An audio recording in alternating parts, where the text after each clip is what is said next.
मराठी, सकारात्मक पारदर्शी पत्रकारिता। सुभाषनगर हादरले, पाळीव शेळीवर अत्याचार प्रकरणी युवक ताब्यात। मिरज जवळील सुभाषनगरमध्ये शेळीवर लैंगिक अत्याचाराची घटना घडली असून तरुणाविरोधात गुन्हा दाखल करण्यात आला आहे। मिरज ग्रामीण पोलिसांकडून संशयिताला ताब्यात घेण्यात आले असून प्राणीछळ प्रतिबंधक कायद्यान्वये कारवाई सुरू आहे।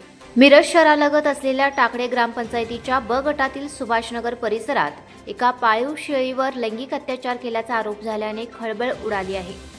या प्रकरणी मिरज ग्रामीण पोलीस ठाण्यात गुन्हा दाखल करण्यात आला आहे। पोलिसांनी दिलेल्या माहितीनुसार आकाश गणेश हाके वय वर्ष 23 याच्या विरुद्ध भारतीय न्याय संहिता BNS कलम 325 तसेच प्राण्यांचा छळ प्रतिबंधक अधिनियम 1960 अंतर्गत गुन्हा नोंदवण्यात आला आहे। रविवारी दुपारी सुभाषनगर परिसरातील एका कुटुंबाच्या शेडमध्ये बांधलेल्या शेळीसोबत आरोपीने कथित लैंगिक कृत्य करण्याचा प्रयत्न केल्याचा आरोप आहे। शेळीच्या ओरडण्याचा आवाज ऐकून परिसरातील नागरिकांचे लक्ष गेले आणि हा प्रकार उघडकीस आला। घटनेनंतर आरोपी तिथून पळून गेला होता। घटनेची माहिती मिळताच नागरिकांनी डायल 112 वर संपर्क साधला। त्यानंतर पोलिसांनी तात्काळ कारवाई करत संशयिताला ताब्यात घेतले। या घटनेमुळे परिसरात संतापाचे वातावरण निर्माण झाले असून नागरिकांनी आरोपीवर कठोर कारवाईची मागणी केली आहे।